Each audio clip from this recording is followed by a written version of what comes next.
Right, 17-13, good luck. So we've not played before, no head-to-head score. These little icons are just the patron symbol. I'll get this black Mustang defense again, this time in a rapid game. So opponent 270 games, well 8,000 games overall. So what do they mainly play? Mainly bullet, but a mix of things. What do I want to do? Actually, let's bring the knight up, just this more modern London system. I'll still just play e3, get the bishop up and castle, something like that. He has given us a chance to jump in though. So e5 takes. Okay, let's go forward, then hit the pawn. I think he'll play e5. If he does, I think we can just take a pawn. I'll maybe take with a knight first. We're just creating a simple threat. For e5, knight takes. Knight takes, bishop takes, pawn takes. Probably a temporary pawn, probably just temporary. I think e5 is a correct move. I blundered this myself just the other day, not paying attention.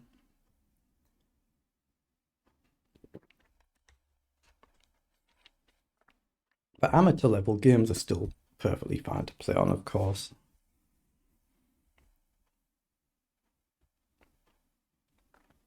But e5, I could go the sharp way and take with a pawn, or the knight takes, then the pawn. We just got to still pay attention.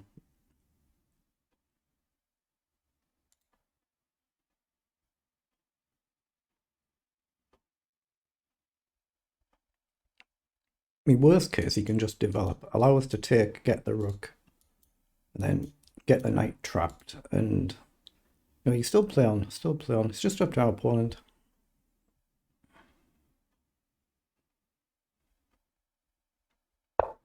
Yeah, he's played the e5 move.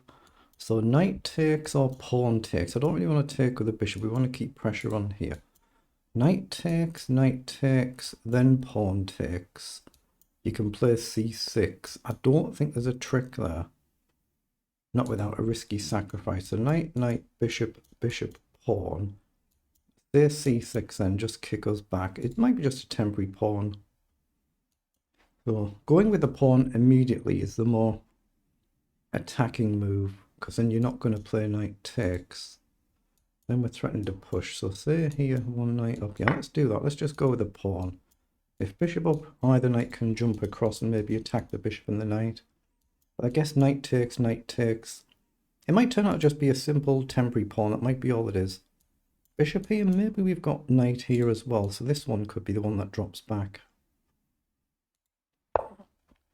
Okay, he's kicked the knight immediately. So is there any tactic here? Lose a knight, gain a pawn. If king takes, check. I don't see the continuation. The queen guards this pawn. So knight back, trade. Doesn't have an early c5. Yeah, I'm just going to play knight back. Just try and play simple chess. c3 at some point if we can. e3 if we can. But we've gained a pawn, so we can afford to lose a pawn, and we're still no worse off. One way of kind of looking at it. It might turn out to be just a temporary pawn. But right now we're threatening to just push it on potentially. Knight takes and we're still covered. So we're threatening just to push up here. If bishop up, we probably take the bishop. If knight takes, probably take with a knight to cover this square as well. He's played the knight up, so he's allowing us to push in. Might actually turn out to be quite good for black. Might be. So maybe e3 might be better here. Or queen up just to threaten to come in. Bishop up's a nuisance move as well to pin the knight. The bishop up, pin the knight. What does he do? If knight takes, bishop takes. No, I'm complicating things a bit. I want e3 or c3, I think. I'm just going to play c3. Extra protection for the knight, so there's a little bit less risk of blundering the piece by moving others around and just forgetting about it. That does happen as well. We've got to get kingside development. At least our opponent can castle now. We're behind in that. So e3, bishop up and castle. So I'll just do that fairly quick. We'll go e3. Okay, he's come forward. So I'm just going to develop. I say I'm not too concerned about this pawn. It's a temporary pawn, just think of it like that. I like the idea of pushing e6, but if he ignores it and pushes on and just leaves the pawn there, I'm not kind of seeing how we keep it or how we exploit the attack, like with a discovery. So here it feels like it's just, I don't see what I'm achieving. I think f6, f5, and black seems fine. And we try to still get castled. If knight takes, we'd probably go with the e-pawn. Oh, he's played knight in. Well, that just hangs the knight. He just forgot about the other knight. That should be game over. Doesn't mean it is. Amateur games are never over till they're actually over. But now, of course, we just want to come back and just trade anything and everything we can now. Yeah, he's been aware of it and he's just forgotten about it. I think that's what's happened. So just simply drop the knight back and anything we can trade now. Trade for trade. Like for like. Now we're up a lot of material. Would be very good. The pawn on now would be good as well because we hit the queen and the pawn. So you can't just ignore it and push. But we still got to get our king safe. Get castled. Knight takes. Probably go with the e-pawn. Okay, he's just gone across. So takes, queen takes, but I do have the option to push on. If you take my knight, we can take back. But we attack the queen and pawn, but I'm not sure I want to open things up. I don't. I think I just want to take. Just get myself safe. Or safe as you can be. Knight across to hit the queen and then threaten to push. Bishop on f3 to challenge this bishop. So we're looking at knight across and then pushing on. It feels safer to play now. I can drop the bishop back here, this bishop here. But there's still that little element of risk. A little element of risk. He stopped this completely in its tracks. Can we trap the queen? I'm looking at a move like knight here to go here. Where does that queen go to? Here, he could play a move like this and allow bishop up. And everything's covered, right? Oh, here he can take the pawn, but I think I'd be pleased with that because I'd get rid of a piece. I'm going to do it. I'm going to give him a chance to give up the bishop and win a pawn. He can take either piece and the other one will drop it back, but it gets a piece off the board. But this is a potential serious risk, so we still got to pay attention here. Well, the bishop takes, I've still got bishop here, haven't I? So he's seen the threat, he's cut that off. Okay. So I can go here, I can push on now. What does he do? Ignore it? I really want the bishop to go here, but might have to retreat. Here, if he ignores it, then bishop here. And again, it's almost trapped, isn't it? Let's do it. Let's push the pawn. I don't know if it's a good or a bad move.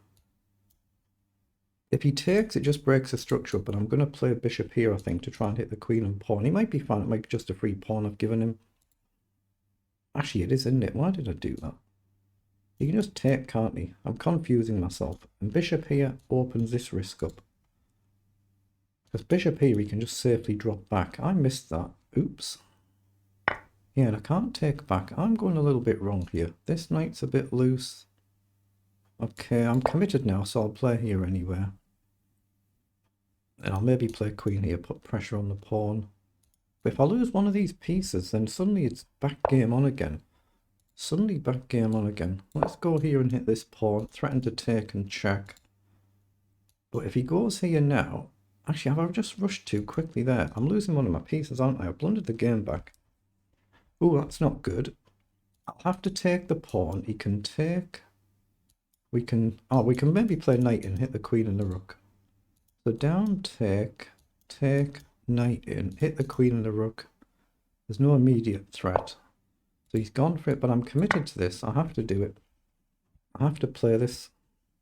But I'm threatening knight in, right? So we hit the queen and the rook, we protect the bishop.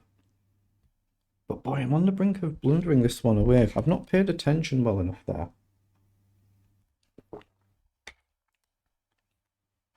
So we're just back to level, aren't we? At least temporarily. Queen, rook, rook, bishop, knight. Queen, rook, rook, bishop, bishop.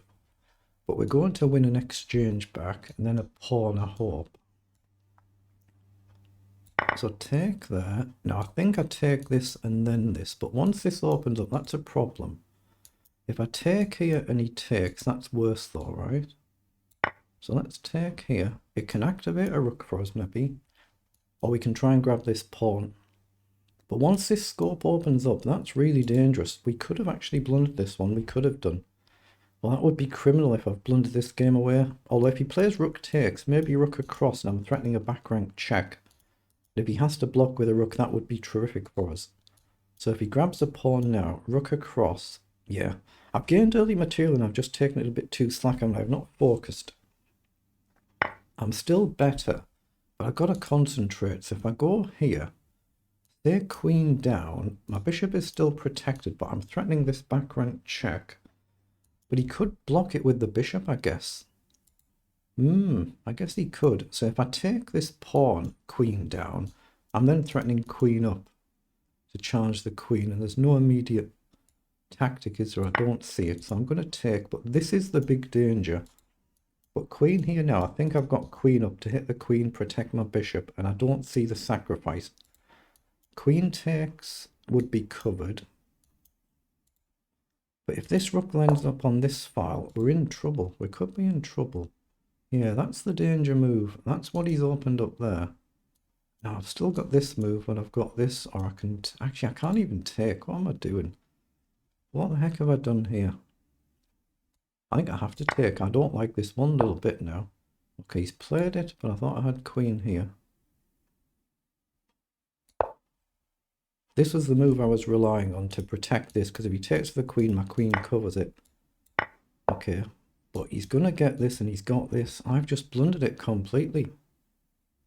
How the hell has this happened? I've lost the game, haven't I? An easy win has turned into a disaster loss. Unbelievable. Oh boy, I just wasn't concentrating. I thought the game was just won, and I've lost it. That's unbelievable if he's quick enough. He can take a pawn, attack the rook. I'll have to move to a light square. Maybe he would hit the bishop. Then he just goes back, attacks the pawn. So I guess we have to come onto a light square. I've got to play quick and put him under time pressure now. It's my only chance. Really gone wrong here. The only consolation is I've got 2 rooks for the bishop and 2 bishops and a rook, but the 2 bishops are so powerful. It's got to be advantage for our opponent. Say rook here takes. I don't see that working for me. Maybe it does, but I don't see it. It's probably my best bet, isn't it? Or check here, and I'm threatening to check here and hit the bishop, so there's an actual threat. If he goes here, check, he can block with a rook if he's on the right square. So he's got to pay attention to a check threat.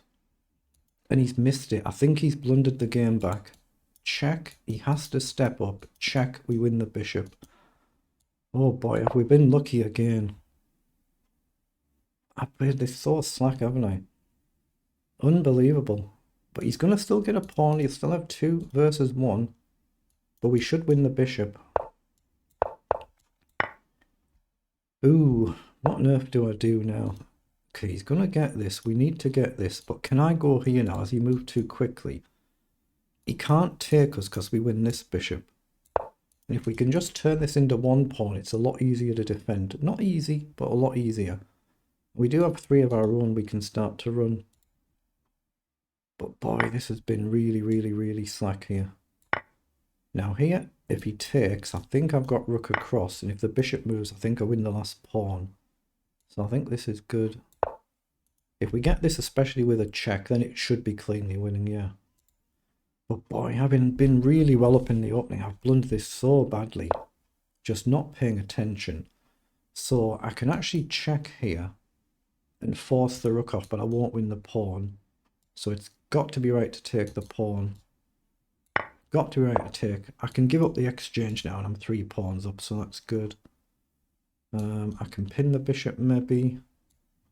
Let's just pin the bishop. He'll have to defend it. Oh, he's missed that. Okay, now it should actually be game over. Just double the rooks up now, and now it shouldn't really be able to go wrong. I mean, I can just trade here. Everything wins. Actually, I'm going to do that just for instructive purposes. Get the rook off. and just show how we convert the game with 3 pawns. I've got 4 minutes, so it should be easy, but it takes away that little bit of risk, so I'm just being instructive here, or trying to be. But the critical moment, just really slow down so you don't blunder stalemate.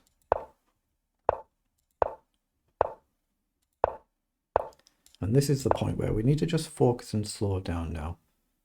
If he comes here and you go there, that's obviously a stalemate. If you go there, that's a stalemate. So you need to push this centre pawn. So if I go here first and he goes here, then I could maybe throw a check in. Check in here, he goes back. So that's going to be winning. Here, check and mate. You just take your time to calculate it out. So we check and we checkmate. Oh boy, we got there in the end, but I really made a horlicks of that one. Let's see what it was in engine speak. It won't be good, this will not be good. 60 moves, they're the move times for both players there. Let's just analyse it, but boy, I'm not looking forward to these blunders. I've blundered really, really badly somewhere.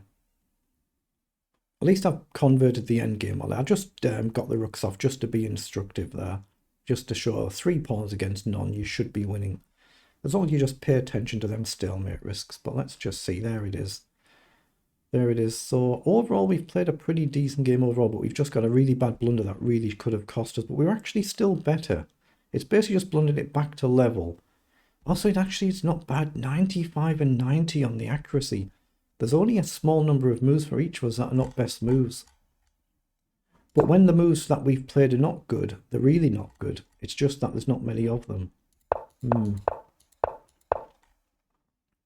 Oh, this is the Queen's Pawn game Chigorin variation. If you click on that, you'll get some puzzles to do. So I knew e5 was the right move. Takes was good, knight back was good, as was c3 and e3, so it's all good. And then here, we've got the blunder with knight f5, just hanging a free piece. And we've played all this good. All these are good, you can see. We're looking for our blunder there. Really sloppy. But this was actually good. So this is actually still good for us. So all through this, it was actually really good. So this isn't the bit where I thought I'd blundered. The blunder here was the queen up to protect against this. I had a check. I guess you block and we can just come across this way. And then if you take the bishop, we can take the rook. That wasn't the bit where I thought I'd blundered. I thought I'd blundered earlier on, but it was this bit where I'd blundered. Queen b3, c4, and then queen across to g3, and you can't take the bishop because the rook hangs. That's how I should have done it. So this was my actual blunder, but I'm still slightly better. It's basically just back to level now. So the trade was good. g3 was good. Oh, so it turned out we were actually okay. And then we benefited from a blunder here. And then I've managed to get the pawns down, and then we get a bit of luck here. The opponent's obviously just playing a bit quick here now. And just to be instructive, we trade the rooks and just show how you convert with 3 pawns. And it's just when you get to the top of the board, you just got to be really careful. Take your time in these positions just to make sure you're not blundering stalemate here now. So if you push this pawn, the king can't move. If you push that pawn, the king can't move. So you just blunder a stalemate. So push the king up here, then you've got to check. Only 1 square. And we're going to checkmate, but still... It worked out in the end, I guess, didn't it? It worked out in the end.